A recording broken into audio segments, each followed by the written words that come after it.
Welcome to Adulting on the Spectrum. I am Andrew Komarow, an autistic certified financial planner. I co-run Adulting on the Spectrum with Eileen Lamb. Hey, Eileen. Hey, Andrew. Hey, everyone. I'm Eileen Lamb. I'm an autistic author and photographer from France. I live in Austin, Texas now with my two autistic children. And with Andrew, we run this podcast because we want to highlight real voices of autistic adults and not just inspirational stories. You know, we want to hear from real people talking about their boring life or not boring. We want to give a voice to people like us, basically. Today, our guest is Haley Moss. Haley made international headlines for becoming the first documented openly autistic attorney admitted to the Florida bar. She received her JD from the University of Miami School of Law in 2018, graduated from University of Florida in 2015. In addition to being a lawyer, Haley is a neurodiversity advocate and author. Haley is the author of Great Minds Think Differently, Neurodiversity for Lawyers and Other Professionals. In her next book, the Young Autistic Adult Independent Handbook, will be released in November 2021. She is also the author of Middle School, The Stuff Nobody Tells You About, a freshman survival guide for college students with autism spectrum disorders, The Stuff Nobody Tells You About. Haley's work on neurodiversity, autism, and disability has been published in the Washington HuffPost, Teen Vogue, Fast Company, among others. She was appointed to the Florida Bar Young Lawyers Division Board of Governors and the Florida Bar Journal Editorial Board. Haley also serves on the constituency board for the University of Miami, Nova Southeastern University Center for Autism and Related Disabilities. And if you are looking to have Haley, she needs more things to do to add to her bio. So I'm just tired all the time. And then every time I listen to someone talk about me, I'm like, are we talking about the same person? Because I'm pretty sure I am just a 20-something who has no idea what they're doing. Hey, Ellie, thanks for having us, for being here today. Well, thanks for bearing with us too, actually. We're just 30-somethings who have no idea what we're doing, for the record, and just happen to have a podcast. So it's all good.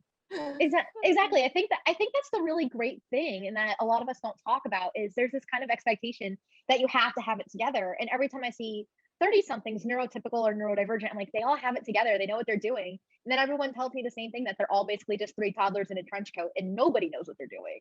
And I think we kind of have to make peace with that. Everyone is trying to kind of figure their way through life. And I think especially for autistic people, because we're always told, like, you have to hit this magic independence point. You have to do this. You have to hit these like magic milestones. And it's like, that's a load of crap, because everybody is on their own individual thing and no one feels like they really know what they're doing.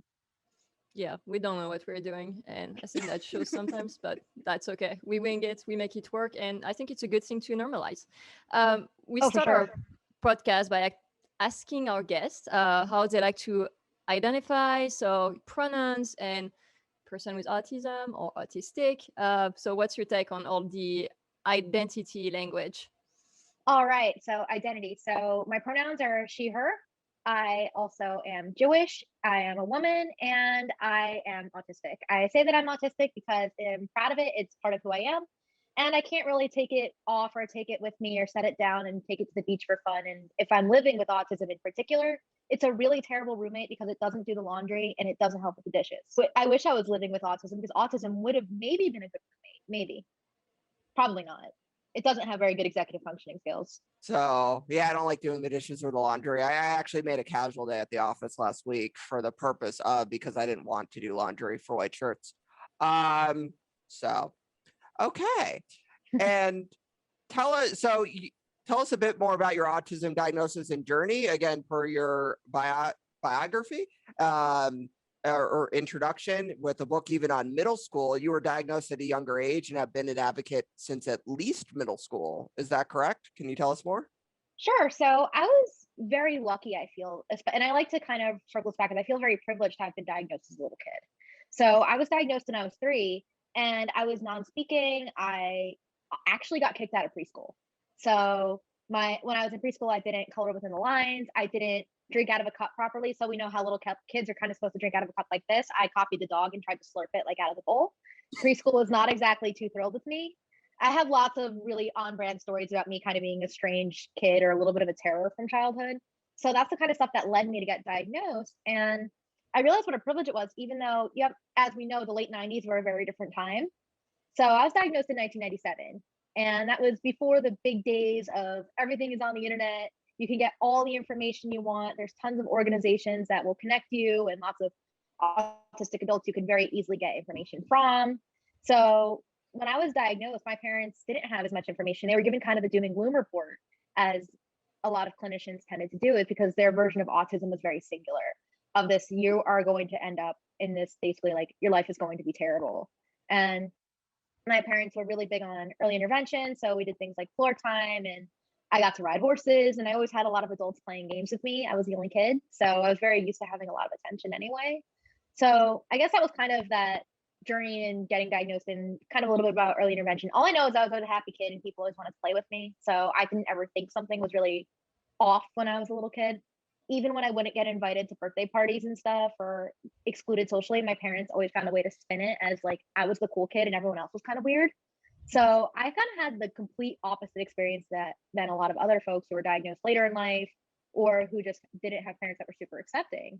And I found out I was autistic when I was 9 because my parents decided to compare it to Harry Potter, because my special interest at the time was the Harry Potter series. We talked about how different is neither better nor worse. It's just different, and different can be extraordinary. So Harry Potter didn't fit in with the Muggles because he was obviously a wizard. And he didn't quite fit in with the wizards because he had that giant scar on his face, but he was still the hero of the story and he was still cool and everyone still loved the series. Like, that was kind of what I was given. And I actually got into autism advocacy when I was just about off to go to high school. What did you do then? So I was actually invited to go to the Autism Society of America conference. I agreed to go because it was through the University of Miami, and the University of Miami. So you mentioned that I serve on the board there, and actually was some of the folks that originally diagnosed me. So it's like a very full circle thing for me. And they invited me, and I'm like, sure, I'll go do this. I'll do this panel. And it's in Orlando. And when you're like 13, you want to go because you want to go to Disney World. Even when you live in Florida. Look, I live in Florida. I've been to Disney World plenty of times, but I still wanted an excuse to go to Disney World. So I agreed to sit on this panel, and it was all older men and 13-year-old me.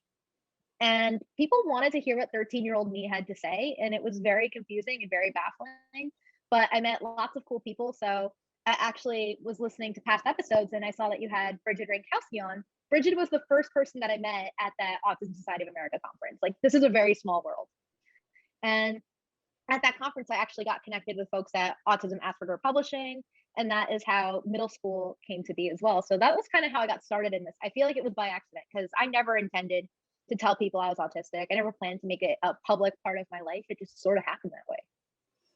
How about college? How was that? When I was in France, I tried college for 3 years in a row, and I failed all 3 years. Not only did I fail, but after a month of trying to go to college, I quit. So I ended up doing a month every year, and then quitting and doing nothing until the next year, because it was just way too overwhelming. And it was France, so there was no accommodation or anything. I didn't even know I was autistic back then, which is insane looking back. So how was it? Because you had to be in college for like what, 8 years? So I was in undergrad for 3. So I was always very good at school. I was not very good at everything else that school was about. So when we say I did well in college, yeah, I had great grades. I did 2 majors in 3 years. So I was a brain in college. That didn't mean that I was good at anything else. I struggled so much with living away from home. I had never even stayed at grandparents' house on my own. Like, I had no experience with being away from mom and dad. And in my infinite wisdom, I went to a school with 50,000 people. And I honestly found it incredibly overwhelming as well. And I think I took solace in the fact that I thought school itself was very easy, but I didn't do a good job making friends. I had a horrible freshman roommate who I will not name for obvious reasons, but she and I did not get along whatsoever, and it was a disaster. I moved out, and that was the one time I was able to get an accommodation at school, is to actually move into like a single dorm room and not have a roommate. And I haven't had a roommate since. That's how much having roommates was soured for me in college.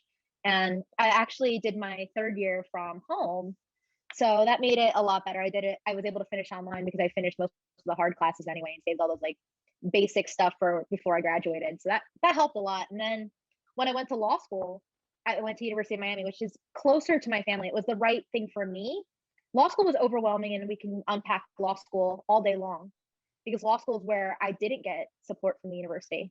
And I was kind of self-accommodating the whole way through, and I spent the entire time really thinking I was just lazy and dumb. But I had more support in my personal life because I wasn't that far from home.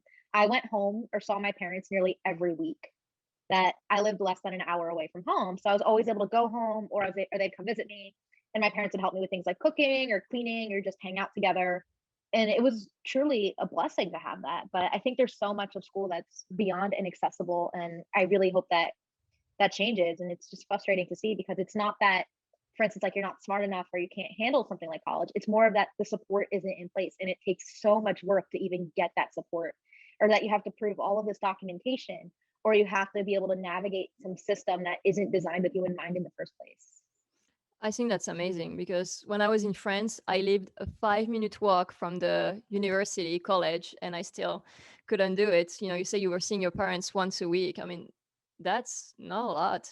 I mean, I know, you know, considering college, it feels like a lot for most kids, but like to me, that feels uh, not like a lot. And then I ended up coming here in the US, far away from my family, and I actually did amazing, just because the people here were so much more open-minded to like being weird, basically. I feel like I people don't be weird here. really, because I don't always think people. I always think people are not that open-minded, and sometimes I wonder if it's even just the culture of where in the U.S. we live. Because Yeah, I think Miami people, generally speaking, I think a lot of Miamians are very rude, and yeah, they're not that accepting. I think Miami is its own kind of ecosystem there.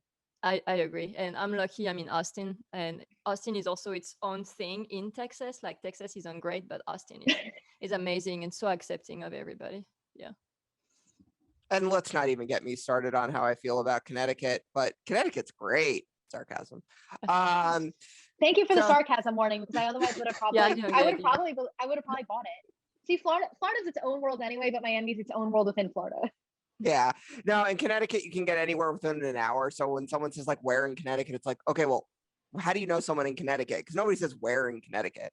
So anyway, so how do you? So it sounds like your parents were really supportive of you from a young age. And how do you feel about your parents with how they raised you? You mentioned that you're Jewish as well as I am. And just in general, I find that the culture of just like so much family and social and food, and just also how'd you feel with, it sounds like they were very supportive of you. How do you think they feel about where you are now as well?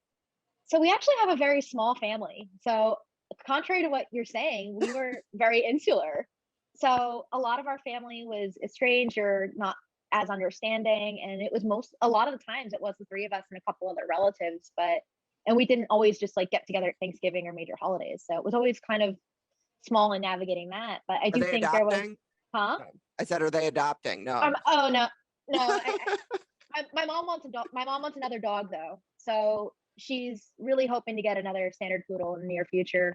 We lost our big guy back at Thanksgiving, and she's a wreck without having a dog around. So we would like to have another family dog again. So that's probably the closest to adoption we're gonna get.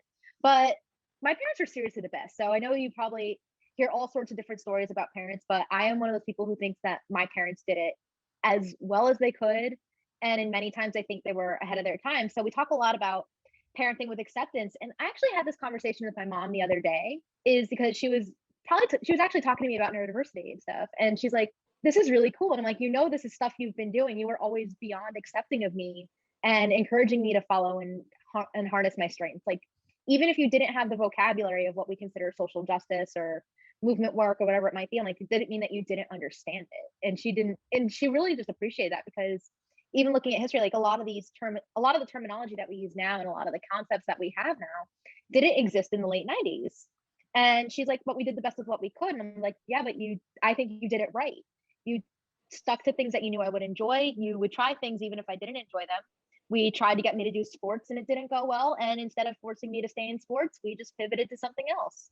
Like, my parents were very supportive, and honestly, they're very, very proud. And sometimes I think this goes for a lot of us. I kind of have this like perfectionism thing at times, and I feel like I'm not going to be enough. And my parents are exactly the kind of people who will reassure me that I am more than enough. And I don't think that deep down they wish they had a different kid. I think that my parents were the perfect people for me. And I think looking back, the only thing that I guess that would have been cool is if they had autistic friends. But I think that was kind of like some far-fetched, like weird dream of mine, because then it would have been cool to be like, oh, okay, as a little kid, when you first find out about something that's very foreign to you beyond the Babysitter's Club books and like after school special type stuff, it would have been cool to have an actual human being that you knew or that they knew to attach it to and be like, oh, okay, yeah, kind of like their friend so-and-so, no big deal. But I don't fault them for that. I just think that would have been kind of a cool bonus feature. So you were lucky to have a supportive parents.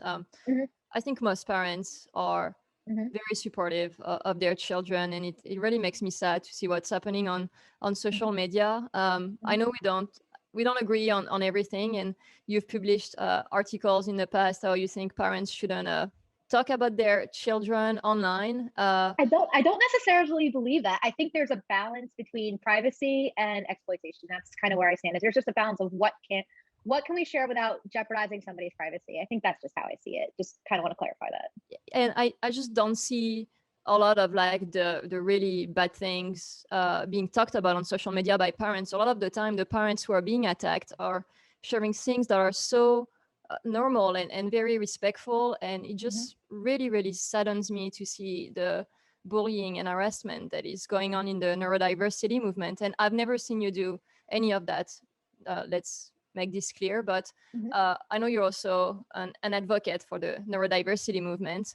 And I want to know where you stand on that with the way they treat parents. How do you feel about supporting a movement that also has, issues and problems in the way they treat other people? So I think every movement, every group, I think everything kind of comes with flaws. I think that it's hard to assign that to an entire movement rather than just a bunch of individuals who are acting out for whatever their reason is. Maybe they think that parents are the enemy because they had a difficult relationship with their parents. Maybe they have nothing better to do, or they have their own self-esteem issues. I think a lot of it is individuals who want to latch onto something, and that hurt people.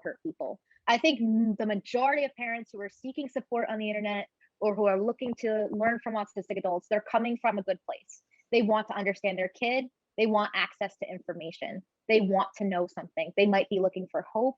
They might be looking for support. They might be looking for all sorts of things. And I think that it's really important that no matter how you feel about causes or different therapies or different interventions, I think that it's really important that we listen and that we understand that people oftentimes are coming from places where they don't have the same knowledge or information that we do. And it's important to understand that we're able to help people. That's why all of us do this advocacy work, if that's what we want to call it, is we're doing it because we care about kids, we care about adults, and we want them to have better than we do as adults, and we wanted them to have better than we might have had when we were kids. So I think that's kind of how I see it. I just don't call it advocacy when they attack parents online, especially since a lot of the people who do that haven't even had, like, let's talk about ABA, for instance, and to call parents who express sadness about their kids' diagnosis martyr moms, and, posting memes, shaming them for, just saying autism is not always a gift for everyone. It can be for some people, but it's not for everyone. And the spectrum is so broad, and no one can speak for an entire community. So yeah, it's great to listen to the experience of other people on the spectrum, but their experience is not going to be the same experience as my child or my experience or the kid next door. It's all different. Everybody's experience is different. And I think that no matter where you're coming from, I think bullying absolutely needs to be condemned. No matter who the bully is, whether they're neurotypical, neurodivergent, whatever race, ethnicity, other identities they hold, I think no matter what, bullies have no place anywhere in these movements. And I think I also kind of come from the places, why are these people doing this? Like, they're not just attacking parents for that, usually just to be trolls. They're usually just hurt people. They have their own trauma, and they're unfairly unloading it on people who don't deserve it and who just want support or information. There is grief. There are people who they don't feel that autism is a gift, and there's people who think that it's both a gift and a disability. And everyone agrees that autism is a disability. I don't think there's any question there. Oh, there is question. I've gotten so many comments on it. I mean, I can send you a screenshot after the interview. People saying that it's not a disability because, well, first of all, there is the social model and the other model. I don't even know what it's called. The medical model. So the medical, right. I was actually a disability minor in college. So both of them are not incompatible with each other, which is, I think the social model is a little too idealistic and the medical model is too pragmatic. So there's always something kind of in the middle of both that makes them work. Like the social model, even in a perfect world, I would still be disabled by autism. The world is never going to be this. Yeah. The world is never going to be this magical, sensory-friendly place where everybody is understanding. I will still struggle with certain independent living skills, no matter how accepting and sensory-friendly the world becomes. There are certain things that will always be hard for me. There's always going to be a communication gap between me and neurotypical people. It just kind of is that way. And the same goes even for people who have physical disabilities, is that even if everything is perfectly accessible, their bodies might still behave differently. Yes, that should be accepted. And those barriers to access shouldn't be there because of society, but there's still stuff they're going to struggle with anyway. And that they might want to alleviate some of those symptoms. Like I would be totally fine if we had cures for things like anxiety or chronic pain or any of that stuff. So I think that there's somewhere in the middle of those models that things really kind of do work. I think that we have to avoid being overly basically stigmatizing and pathologizing things, but also realizing that just sticking straight to a social model is almost too idealistic. And it's just not realistic that we're going to live in this perfect, accepting, sensory friendly, accessible world, even though I would love to see it. I just don't think it's realistic, that there's still things that will be disabling no matter what. Not only that, but yeah, like for someone like my child who can't communicate beyond like, I want water, I want cookie, even if everyone is accepting of that, like what happens when he can't tell me if he's hurting, for instance? What happens there? Nothing is going to change just because everyone is accepting, oh, you're hurting, we don't know where, I'm so sorry. That's not going to be helpful. Exactly. So that doesn't help you and that doesn't help your child. No, it doesn't help anybody. Yeah. And from hey, Andrew. Hey, hi. No, it actually, no, but in all seriousness, the other thing too, from like a legal point of view, and I've been thinking about this because I do a lot for my world, there's so many different definitions of disability, right? Mm-hmm. So in the United States, for the most part, being disabled is usually defined by the ability not to do, substantial gainful employment. That's the definition that's attached to most services support. But having a disability, right, according to the ADA, is again another definition. And even then, when you say you're disabled in a non-work environment, there's like 6 different definitions of being disabled, even from like a not being able to work perspective. So I'm also afraid of us taking it too far to, well, that's how we're defining a lot of the protections that we need and that exist. Yeah. So disability is really complicated because it's such a broad umbrella, but I do think the ADA definition, I know they expanded it to be a little bit more inclusive because in under the 1990 definition, and I actually have done a lot of legal research and I've read a lot of court holdings, that there are times that things that were seen as more social impairments and things like autism didn't always get covered under the ADAs. There was this like not disabled enough type thing going on, which is what happened with those 2008 amendments to the ADA that made sure that we had all of these other conditions that were basically covered. So the ADA definition, if you're listening and you aren't really familiar, the ADA defines disability as a condition that basically substantially limits one or more major life activity. And major life activities could be pretty broad of a category. It could be like eating, drinking, thinking, sleeping, concentrating, moving, walking, all sorts of stuff. So that's how you get a lot of different conditions, whether it's chronic pain, invisible disabilities, mobility disabilities. We have things like autism, ADHD, learning disabilities, et cetera, that all get covered. Even chronic conditions and things like cancer, heart disease, et cetera, get covered under the ADA. So that's kind of something that's really important, is disability is not exactly, a monolith. It's a really big community, and it's the only minority group. It's the only minority group, if you have the pleasure of living a long time, that you probably will join in your life. Chances are we all, if you're fortunate enough to live a long life, you will probably experience some form of disability. Yeah. Oh, and something else. I think disability is not a dirty word. I feel like a lot of people don't like saying I'm disabled or, but it's okay. I mean, we should break the stigma around the word, and I think that would fix a lot of the issues around people saying that autism is not a disability. Also, that's confusing to me. Yeah, I'm going back on that. But how can autism not be a disability? Because to be diagnosed with autism, it needs to be disabling to you, or else you don't meet criteria for diagnosis. So it's really confusing to me how people would say that autism is not a disability for them. I mean, I respect it as long as they don't say autism is not a disability at all. If they say it's not a disability for me, I'm okay with it, even though it still confuses me, because if it's not, then why are you autistic? Because it is. I think that makes a lot of sense. And I think for a lot of people who say it's not a disability for them, I think that kind of comes from this idea of like internalized ableism and kind of seeing the messaging surrounding autism as they think of it as this very severely disabling, limiting thing. And they go, well, that's not my experience, therefore I'm not disabled, which is complete BS, honestly. I think that a lot of people are afraid of disability and the idea of being called disabled, because think about the messaging we're giving about disability from the time we're little kids. How many times have you seen someone in a wheelchair when you were little, or you saw someone with mobility aids and your parents told you, like, don't stare, don't ask questions? Like, that's weird, that's impolite. We're already told from the get-go disability is bad. Not that it's just a normal part of existing. People's bodies don't always work the way we want them to.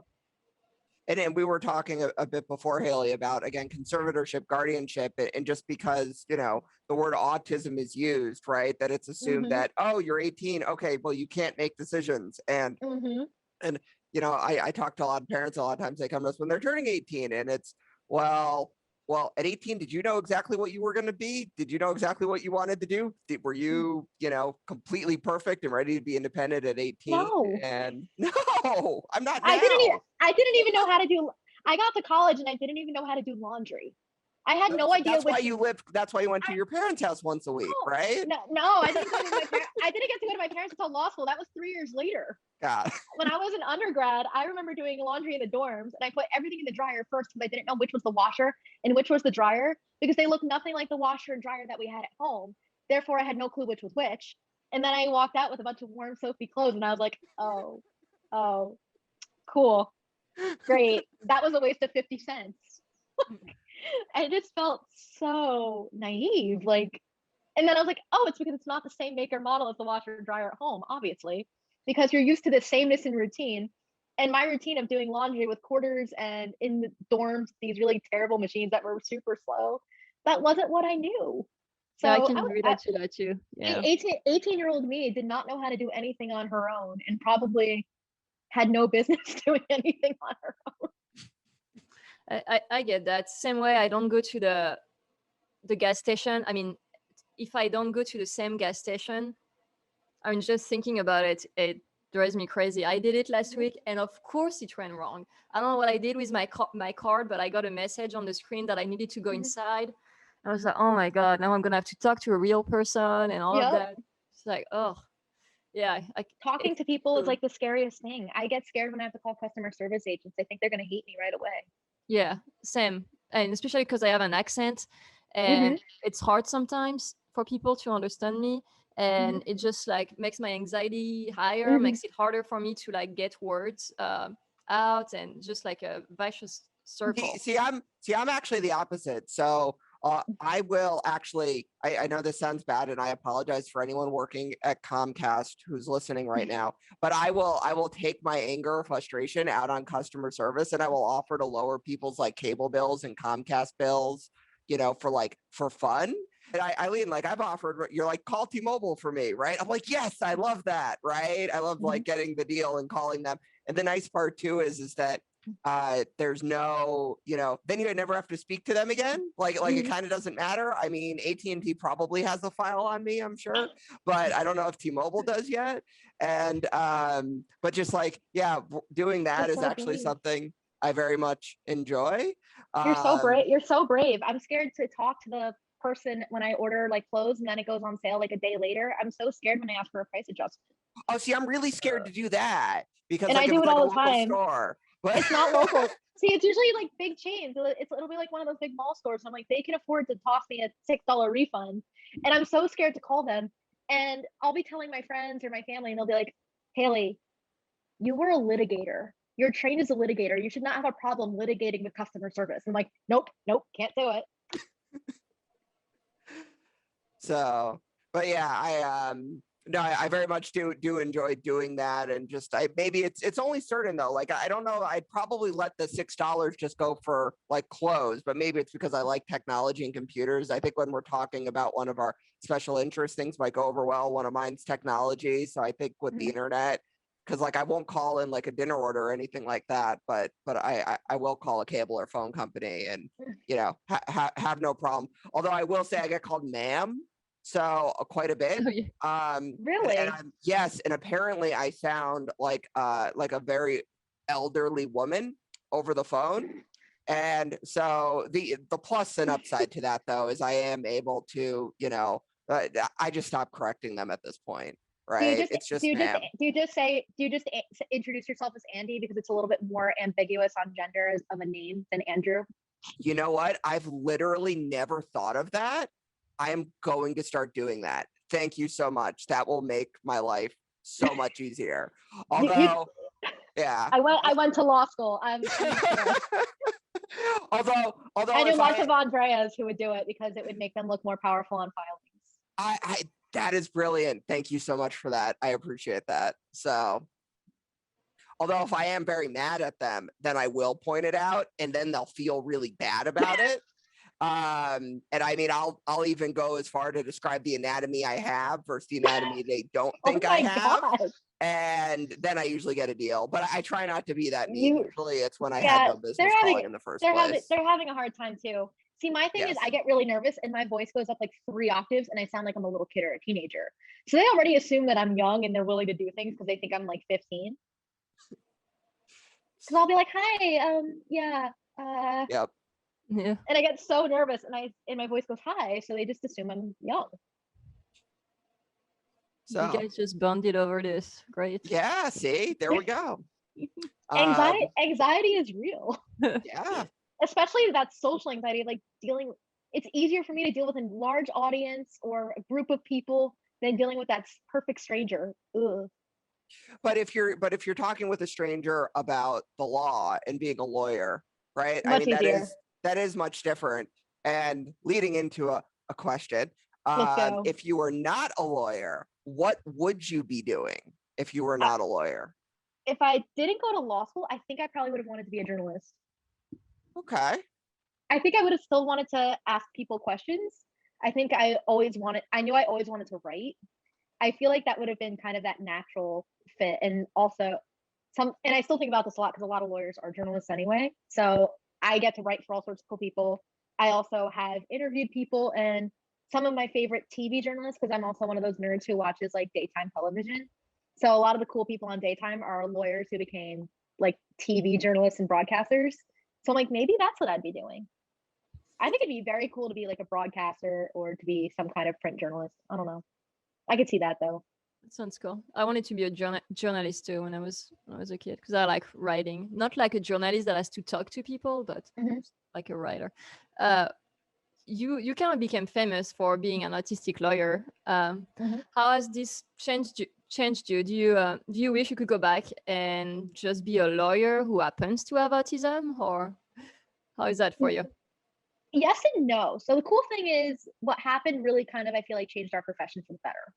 So looking back, my profession never talked about mental health very well. We've always been behind the 8 ball on everything. And I say this in the nicest way possible about lawyers.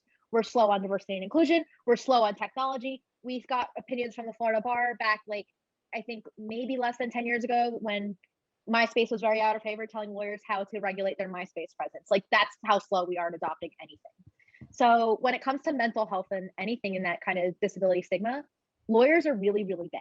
Like, you have to disclose if you have received treatment for mental health and mental illness on bar applications. They can discriminate against you. It's this whole big thing. So we're very bad about talking about anything in this realm. Thankfully, that's actually kind of changed. What is the logic behind needing to disclose that on a bar application? They're making sure that you are fit to practice law. That you don't have an impairment that would make you unfit to practice. A lot of the questioning, if you ask me, is discriminatory under the ADA. There's lots of challenges to it in nearly any state bar that still has mental health questions. Most of them still do. And after several findings, the National Conference of Bar Examiners basically gave them all sample language to make them ask these questions that's like not discriminatory, but it kind of is. They're really going after people with more severe mental illnesses to question their competence and capacity to practice. I don't agree with it. That's a whole other can of worms, but we're just very bad about these conversations. And I think for me, it was really great being able to open that conversation, because all of a sudden we're doing different like legal education surrounding neurodiversity. We're having panels. There's other lawyers and law students who've come are in law school now or who are later in their career who are more willing to disclose and share. And I think it's a really necessary change, kind of like following in the steps of the tech sector, honestly. But I do think in my career, it would have, in a lot of ways, I think that if I wasn't openly autistic because of what I've done for the majority of my life, I would have never disclosed. And I say this because I know how people act. I know that there's lots of times it would have been against me. And I know even in my first legal job that I would be given a lot more technical tasks because it was assumed that I followed the stereotypes of autism, that I was this pattern seeking technology wizard. And so I was talking about it with a group of lawyers not too long ago, and they're like, oh, you were just getting typical first year stuff. And I was like, no, because the other first years in my office were getting really substantive stuff. They were doing the deep things. They were doing the deep dives. And I was getting this technical stuff, look for the patterns in the discovery, go through millions of documents, find some patterns, run the firm website as well. And I'm like, no, they just assumed I was a technology computer genius. I mean, and I spent so much of my early career trying to live up to that because I didn't want to burst their bubble. And when you're an autistic person with a job and you don't work for yourself, you really don't want to lose that. You want them to like you. You are there's so much messaging surrounding employment that you're lucky to have a job in the first place. So you're kind of just trying to be this thing, even though you're not, and you're overcompensating and masking in the weirdest way possible of basically trying to seem like you match every autism stereotype at the same time. So I think I would have avoided that had I never disclosed or just been a lawyer with autism, as you're calling it. I think I would have been kind of in a different place, but I don't regret it. I think that in a lot of ways it has helped both the Florida bar and the national and lawyers nationally, actually. So I do get to serve on the Florida bar's Young Lawyers Division Board of Governors. So it's the first time a lot of them have addressed disability issues more broadly, that we've actually talked about it. I get to yell at them about accessibility every once in a while. We actually are doing neurodiversity programming so we can actually support our colleagues who might have other mental health conditions, ADHD, learning disabilities, et cetera, and autism, of course, as well. Like I think that it was a necessary conversation. I don't know if, looking back, I'm glad that I was able to help open that conversation. And I think this is how it was meant to be. But I think if I was never open, it never would have went down this way. And I'm sure someone else would have happily done it. But I'm grateful to have had the platform that I did. I noticed that beyond the tech sector, one of them is finance, which is so broad that I'm in. And, that seems to be a little bit slower, but it seems to be like, I really see a lot more, lawyers seem to graduate to like even liking law, even if they're not lawyers, right? So I remember just like saying when I really like reading contracts, right? And I know there's a million different types of law, and I know Eileen's probably looking at me having seen my writing, before it's edited, right? And be like, contract writing? No, but I really like it. And so, and I'm told that there's a certain part of it where I think a higher percentage of the neurodivergent population even, is more fit for, again, all different aspects of, law, legal work, attorneys. I don't have anything great to support that. And there seems to be a lot of people embracing a lot of the work you're doing. My best friend is a neurodivergent attorney as well. So I may just have a bias there. But why do you think that is? Even if it's not the stereotypical strengths, as you mentioned, there are still strengths, right? That align neurodiversity with the law. So the dean of my law school, who was not the dean when I was there, but the current dean, we had a conversation about this several months ago, and he said exactly probably the best way to ever describe it. He's like, law is the software of society. He's like, and the way he said that, if just law is the software of society, I'm like, that makes a lot of sense, because there's a lot of folks on the spectrum who gravitate towards that idea of justice and fairness and all that stuff. And even just there's lots of rules. It's usually pretty hard and fast. Sometimes if you're really aggressive and you have a good idea, you can get to change the rules. There's a lot of writing. You can be as involved with people as you want and be a litigator. You could be a transactional attorney and never see people and just do contracts and deals all day. That it's such a broad field, really, that there's kind of something for anyone. And I think what makes neurodiversity so great in law, and why a lot of neurodivergent people do gravitate to it, is it's just a different way of problem solving. Is that your brain doesn't see things the same way that everybody else does. And sometimes that's exactly what clients need. They need someone who's going to think about their problems a little bit differently and not just assume it's one cut and dry solution, because oftentimes it's not. But I find that also autistic individuals can also really not like when rules aren't being followed. And what I find with the law, or my experience with it, you can persuade the court to make them follow the rules. Well, yes, but then at the same time too, just because something's the law doesn't mean like it's followed, right? And there's so much more to, well, I guess different parts of the law than what's actually the law, if that makes sense. And not right? all laws, and not all law is good law.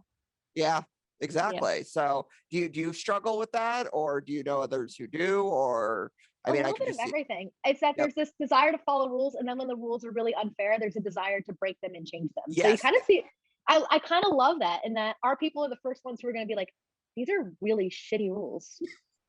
that this is complete crap. Let's do what we can, and it's just so exciting to see. And I think that passion really does matter, and especially once you get past those initial barriers to entry in this profession. And I think that there's way too much gatekeeping of who is and who isn't going to be a good lawyer anyway. I don't think passing the bar exam makes anybody a good lawyer. If you had to practice law the way that you take the bar exam, every single person would be convicted of malpractice. Do you practice law right now? I'm not practicing right now. I actually left my last practice in December 2019. I got to start my own business. I mostly do consulting. I get to geek out about ADA and policy for big companies and other stuff too. And I get to educate people. I got to teach a college class last semester, and I'm teaching again next semester too. So I'm kind of just get to be a big nerd about all this kinds of disability stuff. But I still stay very lawyer involved because I think lawyers are pretty cool people. Just the job and culture surrounding firm life kind of isn't always the best. Sure. Sometimes, I guess. I don't know. All I know from firm culture is wild. Yeah. I don't know. For me, lawyers is such a hard job because you can have to protect people who you don't really want to, protect, if that makes sense. And that's something that I feel like I would have such a hard time doing, having to pretend that this person is a good person. And I don't know, maybe I get that from movies and I haven't really seen it in real life, but I know it's true. Sometimes they can assign you, lawyers, they can assign you to someone, and that's usually public defenders. So if you're in criminal and you can't afford an attorney, that you'll get appointed one from the government. Yeah. I actually very briefly wanted to be a public defender. And usually whenever you tell people that you want to be a criminal defense attorney for 2 seconds, or that you want to be a public defender, everybody's first question is, how can you possibly defend someone who maybe killed somebody? Yeah. And the honest thing about public defenders is it's not whether or not the person's guilty, it's whether or not their rights were violated. So whether the cops did an illegal search on their property, maybe there's something that can be excluded. So even when you go to trial, you don't get the full picture of the evidence because maybe there was something that was obtained illegally and it got tossed. It's so wild. This is why I'm never going to serve on a jury. I know too much, but I think that it's really about protecting someone's rights. And I think in a lot of ways, public defense is really that you're trying to advocate for the underdog. So I guess that's kind of how I see it, is you're seeing someone who usually wouldn't have access to any kind of legal services. They might have done something wrong, or they might not have. You don't really know. And honestly, I don't think that's kind of what matters, is whether or not they did it. I think what matters is this person getting their constitutional right to an attorney? Are they getting a fair shot in their day in court? I think that's kind of the mindset you have to have. I think you have to almost put those feelings aside. But I was not a public defender, but I feel like that's kind of the only way I think I would have been able to rationally approach it. Yeah. And I will never get to serve on a jury because I am a libertarian, all for jury nullification. So if I say that, I'm out. Anyway, moving on. I just know how the legal system works. And I'm okay, yeah. How many motions to eliminate happened before we got to trial? How much evidence was not included? Yep. No idea what's going on, but it's a mess. So before, Basically, Eileen, if also- I disagreed with the law, I would just say whether they're not guilty, whether they are or they're not, right? It's called, basically the jury should get to decide, right? So if I think it's dumb, then I would say not guilty. So they don't like that. So oh yeah, that would freak them out. I know. I actually know because I had friends who do very much do jury trials. They used to ask about the political affiliations of some of their jurors, or they would try to look it up if they could, because they knew it might make them make decisions one way or another. There's some really weird stuff. So I actually used to do ethics research when I was in law school, and I remember I got to present like continuing education on whether or not you could stalk your jurors on like Facebook. Like, are you allowed to do that? what's the answer?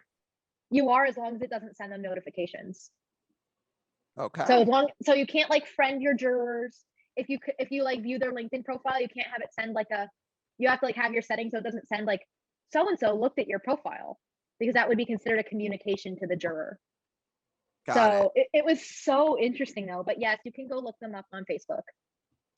You just don't like their posts, don't friend them, don't do anything that's a communication. Got it. Thank you. For the tip. It's like I know there's all sorts of really weird legal stuff.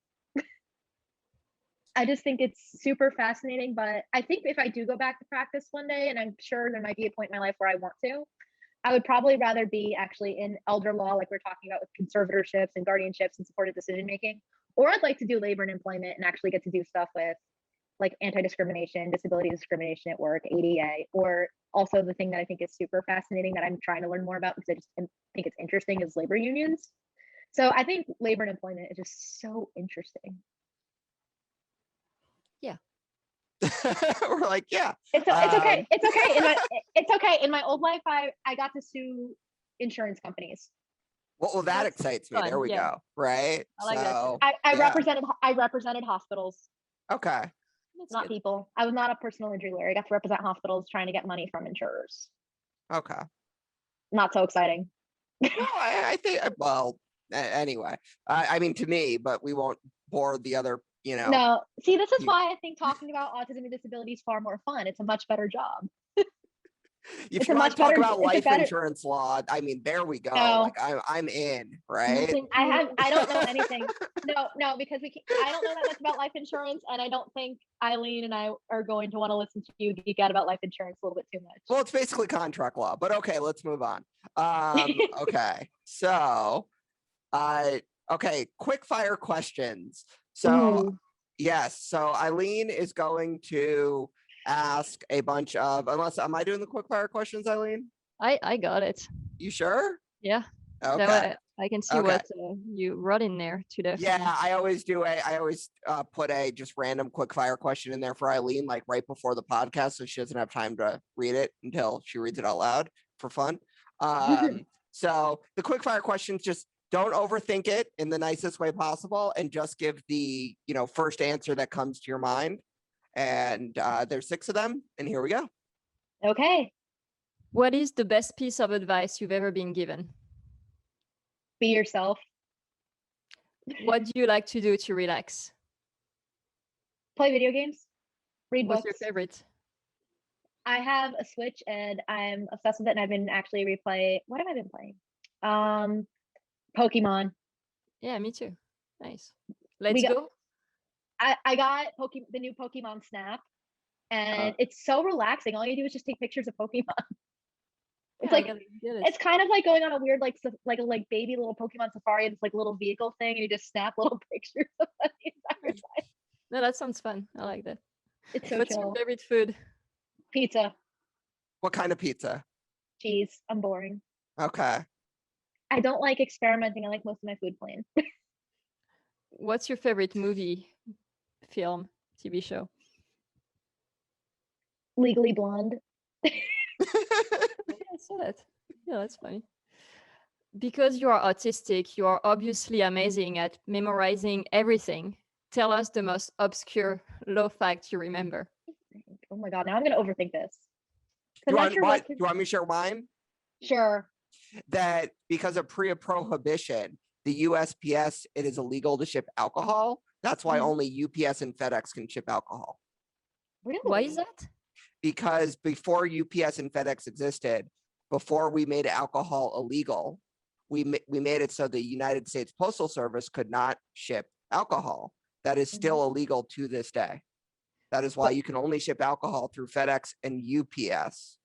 But all the drug dealers use the post office. Yes. That's good to know. I had no idea. Yeah, I can't compete with that.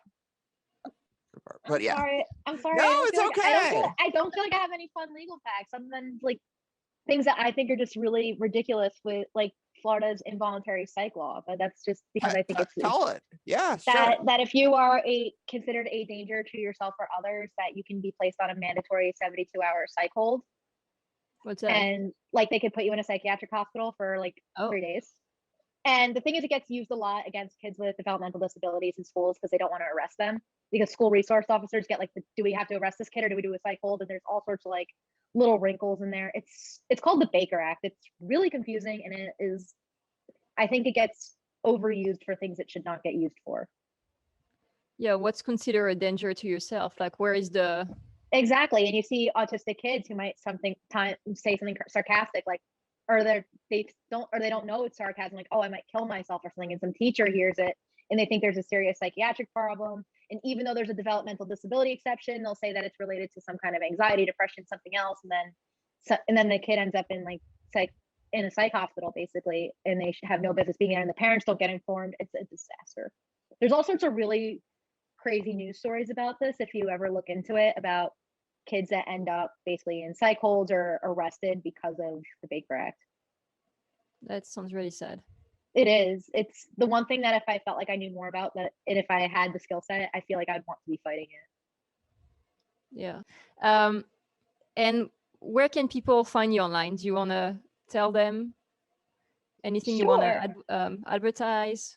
Anything you're working on? Okay, there's always something I'm working on in my little world. So I hate being a salesperson, but I have a new book out now called Great Minds Think Differently, Neuro-diversity for Lawyers and Other Professionals. So how we can be better in the working world, also in some other legal related things, but most of it's not a legal book, I promise. It's super readable. My mom is not a lawyer and she said it was good, so I'm trusting her. And so there's all sorts of cool stuff in there. And we also do talk a little bit about courtroom. We talk a little bit about clients, representation, all that good stuff, and a lot of workplace stuff. You can find that on my website or at the American Bar Association, which is the other ABA. So most times when you guys say ABA, my first default's the American Bar Association and not the intervention. So I get very, very confused. I know that's the worst part of being a lawyer. You don't know what ABA anybody's talking about. So that's it. No social media. Oh, social media, right. So I mean, up to you. I had to take a pause. I felt like I was gonna just keep rambling, and I sound like a train, like just like running. Okay, social media. So you can find me on most social media at Haley Moss Art. I'm on Instagram at Haley.Moss. I know I finally got my name on Instagram. I've been waiting forever for that to happen. And you can visit me at HaleyMoss.net. Sounds good. Well, thank you for joining us today and talking about all these topics. I don't think we've talked about that stuff before, so it was nice. This was a lot of fun. Thank you. Thank you both for taking the time to talk to me.